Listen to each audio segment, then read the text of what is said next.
আচ্ছা, বিশ্ব রাজনীতিকে যদি একটা দাবার বোর্ডের সাথে তুলনা করি, যেখানে বড় বড় সুপার পাওয়াররা হলো রাজা রানী, তাহলে প্রশ্ন আসে, এই খেলায় বাংলাদেশ বা এর মতো ছোট দেশগুলো কি শুধুই বোর্ডে? ওদের কি কোনো চাল নেই?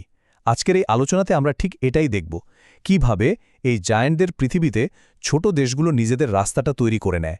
তো চলুন মডার্ন জিওপলিটিক্সের এই জটিল কিন্তু দারুণ মজার খেলাটা একটু বোঝার চেষ্টা করা যাক। ভাবুন তো, সালটা ২০২৬, বিশ্ব রাজনীতি যেন একটা ফুটন্ত কড়াই। একদিকে আমেরিকা, অন্যদিকে চীন। এই যে একটা ভয়াবহ টানাপোড়েন, এর মধ্যে বাংলাদেশ ঠিক কী করবে? কারো লেজুর ভিত্তি করবে, নাকি নিজের স্বার্থটা আগে বুঝবে? এই প্রশ্নটাই কিন্তু আমাদের আজকের আলোচনার একদম কেন্দ্রে রয়েছে। Strategic autonomy, hedging, multi alignment শুনলেই মনে হয় না কি সব কঠিন কঠিন শব্দ? কিন্তু বিশ্বাস করুন, এগুলো শুধু বইয়ের পাতার বুলি না। এগুলো হলো আপনার ইন্টেলেকচুয়াল টুলবক্সের সবচেয়ে ধারালো অস্ত্র। বিশেষ করে বিসিএস বা যে কোনো চাকরির পরীক্ষার জন্য তো এগুলো হচ্ছে সেই সব কিওয়ার্ড যা আপনার উত্তরকে আর 10 জনের থেকে একদম আলাদা করে দেবে। আর মার্কস, সেটা তো বাড়বেই। চলুন তাহলে দেখে নেওয়া যাক কিভাবে এই 3টা কনসেপ্ট আপনাকে এক লাফে এগিয়ে রাখতে পারে। বেশ, তাহলে চলুন এক এক করে অস্ত্রগুলোতে শান দেওয়া যাক। আমাদের প্রথম এবং সবচেয়ে বেসিক যে কনসেপ্ট, সেটা হলো স্ট্র্যাটেজিক অটোনমি। বলতে পারেন এটাই আধুনিক স্বাধীন ফরেন পলিসির একদম গোড়ার কথা। ব্যাপারটা আসলে খুবই সহজ। স্ট্র্যাটেজিক অটোনমি মানে হলো আপনার সিদ্ধান্ত আপনি নেবেন আপনার শর্তে। কোনো সুপার পাওয়ার চাইলে আপনাকে দিয়ে কিছু করিয়ে নিতে পারবে না, বা তাদের উপর আপনাকে পুরোপুরি নির্ভর করেও চলতে হবে না।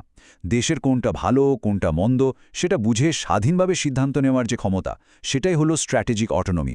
একে এক কথায় নন অ্যালাইন্ড মুভমেন্ট বা জোট নিরপেক্ষ আন্দোলনের একটা স্মার্ট 21 শতকের ভার্সনও বলা যেতে পারে। এখন কথা হলো, এই আইডিয়াটা কিন্তু কোনো ফাঁকা বলি না। এটা দাঁড়িয়ে আছে 3টা খুব শক্তিশালী পিলারের উপর। 1, পলিটিক্যাল ডিসিশন, মানে কে কি বলল সেটা না শুনে নিজের পছন্দ মতো জোট বানানো। 2, ইকোনমিক সিকিউরিটি, বাণিজ্যের জন্য শুধু এক দেশের দিকে না তাকিয়ে সাপ্লাই চেইনকে ডাইভার্সিফাই করা। আর সবশেষে মিলিটারি আর টেকনোলজিক্যাল ক্যাপাবিলিটি, মানে দেশের সুরক্ষার জন্য যেন অন্য কারোর দিকে তাকিয়ে থাকতে না হয়। একটা রিয়েল লাইফ উদাহরণ দিলে ব্যাপারটা একদম পরিষ্কার হয়ে যাবে। ভাবুন তো, একদিকে পশ্চিমা দেশগুলো নিষেধাজ্ঞা দিয়ে রেখেছে, তার মধ্যেও ভারত রাশিয়া থেকে তেল কিনছে, আবার ঠিক একই সময়ে আমেরিকার সাথে বড় বড় ডিফেন্স চুক্তিও সাইন করছে। ওয়ার্ল্ড পলিটিক্সে স্ট্র্যাটেজিক অটোনমির এর চেয়ে ভালো উদাহরণ আর কি হতে পারে বলুন? তো প্রথম কনসেপ্টটা তো বোঝা গেল, কিন্তু বিশ্ব রাজনীতিতে শুধু স্বাধীন থাকলেই তো হয় না, ঝুঁকিটাও ম্যানেজ করতে হয়। আর এখানেই আসছে আমাদের দ্বিতীয় কিওয়ার্ড, হেজিং। এই শব্দটা এসেছে মূলত অর্থনীতির জগৎ থেকে, যেখানে এর মানে হলো রিস্ক কমানোর জন্য বিভিন্ন জায়গায় ইনভেস্ট করা। আর আন্তর্জাতিক সম্পর্কেও কিন্তু এই আইডিয়াটা ঠিক একইভাবে কাজ করে। হেজিং হলো এমন একটা পলিসি যেখানে একটা দেশ কোনো একটা বড় শক্তির দিকে পুরোপুরি চলে যায় না। মানে আমাদের দেশের কথায় বলে না, সব ডিম এক ঝুড়িতে রাখতে নেই। ঠিক সেরকম এখানে প্রতিদ্বন্দ্বী শক্তিগুলোর সাথেও ভালো সম্পর্ক রেখে চলা হয়, যাতে সিকিউরিটি আর অপরচুনিটি দুটোই ম্যাক্সিমাইজ করা যায়। প্রশ্ন হলো, দেশগুলো কেন এই 2 নৌকায় পা দিয়ে চলে? এর পেছনে আসলে কাজ করে 3টে গভীর ভয়। প্রথমটা হলো পরিত্যাগের ভয়, মানে আপনার প্রধান মিত্র দেশটা যদি হঠাৎ করে আপনাকে ছেড়ে চলে যায়। দ্বিতীয়টা হলো আধিপত্যের ভয়, মানে আপনার সবচেয়ে শক্তিশালী বন্ধু দেশটিই যদি আপনাকে গিলে ফেলতে চায়।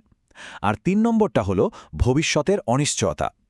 আজ থেকে 10 বছর পর ওয়ার্ল্ড লিডার কে হবে সেটা তো কেউ জানে না, তাই সবার সাথে একটু যোগাযোগ রাখাটাই সেফ, তাই না? পরীক্ষার জন্য একটা গোল্ডেন টিপ। প্রায় একটা প্রশ্ন আসে, আর সেটা হলো হেজিং আর ব্যালেন্সিংয়ের মধ্যে তফাৎটা ঠিক কোথায়? সত্যি বলতে এই পার্থক্যটা যে একবার ধরে ফেলতে পারে, তার খাতায় নম্বর কিন্তু বেড়ে যায়। তো চলুন এই ধাঁধাটার সমাধান করা যাক। পার্থক্যটা কিন্তু এখানেই। ব্যালেন্সিং মানে হলো কোনো শক্তিশালী দেশের বিরুদ্ধে সরাসরি জোট তৈরি করে তাকে চ্যালেঞ্জ করা, যেমনটা কোল্ড ওয়ারের সময় ন্যাটো করেছিল সোভিয়েত ইউনিয়নের বিরুদ্ধে। এটা বেশ অ্যাগ্রেসিভ একটা স্ট্র্যাটেজি। অন্যদিকে হেজিং অনেক বেশি ফ্লেক্সিবল। এটা হলো রিস্ক ম্যানেজমেন্টের একটা ডিফেন্সিভ কৌশল। এখানে সরাসরি কারো বিরুদ্ধে না গিয়ে সবার সাথে সম্পর্ক বজায় রাখা হয়। সোজা কথায় ব্যালেন্সিং হলো শক্তির খেলা, আর হেজিং হলো বুদ্ধির খেলা। হেজিং তো গেল ঝুঁকি কমানোর জন্য, কিন্তু আজকের দুনিয়ায় শুধু রিস্ক কমালেই তো চলে না, সুযোগও তৈরি করতে হয়। আর ঠিক এখানেই আসছে আমাদের শেষ এবং সবচেয়ে গুরুত্বপূর্ণ কিওয়ার্ডটা, মাল্টি অ্যালাইনমেন্ট। আজকের এই মাল্টিপোলার ওয়ার্ল্ডের জন্য এটাই হয়তো সবচেয়ে কাজের স্ট্র্যাটেজি। মাল্টি অ্যালাইনমেন্টের সোজা মানে হলো একটা দেশ খুব অ্যাক্টিভলি একাধিক পাওয়ার ব্লকের সাথে লাভজনক সম্পর্ক রাখে, এমনকি যদি ব্লকগুলো একে অপরের প্রতিদ্বন্দ্বীও হয়। এর মূল ফিলোসফিটাই হল একজনের সাথে বন্ধুত্ব মানেই আরেকজনের সাথে শত্রুতা নয়। প্রত্যেকটা সম্পর্কই নিজস্ব প্রয়োজনে নিজস্ব শর্তে তৈরি হয়। পরীক্ষার জন্য আরও একটা খুবই জরুরি প্রশ্ন, এই মাল্টি অ্যালাইনমেন্ট আর পুরনো দিনের জোট নিরপেক্ষ আন্দোলন বা ন্যামের মধ্যে আসল পার্থক্যটা কি? দুটোই তো অনেকটা একরকম শোনাচ্ছে, তাই না? পার্থক্যটা হলো ফিলোসফিতে। ন্যামের মূল আইডিয়াটা ছিল অনেকটা এরকম, আমি কারোর সাথে নেই, মানে বড় শক্তিগুলোর ঝামেলা থেকে দূরে থাকা। এটা ছিল একটা প্যাসিভ অ্যাপ্রোচ। কিন্তু মাল্টি অ্যালাইনমেন্টের ফিলোসফিটা ঠিকের উল্টো, আমি সবার সাথেই আছি। এটা একটা প্রোঅ্যাক্টিভ এবং প্র্যাগম্যাটিক স্ট্র্যাটেজি। এর মূল লক্ষ্য হল সবার সাথে এঙ্গেজ হয়ে সব দিক থেকে নিজের দেশের জন্য সর্বোচ্চ বেনিফিটটা বের করে আনা। তাহলে এই পর্যন্ত আমরা 3টা দারুণ শক্তিশালী কনসেপ্ট শিখলাম। এখন চলুন তো এই 3টা কিওয়ার্ডকে একসাথে মিলিয়ে দেখি এগুলো কিভাবে পরীক্ষার খাতায় আপনার নম্বর আর বাস্তব পৃথিবী নিয়ে আপনার ধারণা দুটোই পাল্টে দিতে পারে। এর সবচেয়ে সেরা উদাহরণ সম্ভবত আমাদের বাংলাদেশে। দেখুন, বাংলাদেশ একই সাথে ভারতের খুব কাছের বন্ধু, আবার চীনের সবচেয়ে বড় ট্রেড পার্টনার। আমেরিকার সাথে সিকিউরিটি ডায়ালগ করছে, আবার রাশিয়ার সাহায্যে রূপপুরে নিউক্লিয়ার পাওয়ার প্ল্যান্টও বানাচ্ছে। এটাকেই বলে স্ট্র্যাটেজিক অটোনমি, হেজিং আর মাল্টি অ্যালাইনমেন্টের একটা পারফেক্ট কম্বিনেশন। তাহলে পুরো আলোচনার সার মর্ম যদি একটা লাইনে বলতে হয়, তাহলে সেটা কি দাঁড়ায়? এটাই, বন্ধুত্ব সবার সাথে, কিন্তু সিদ্ধান্তটা আমার নিজের।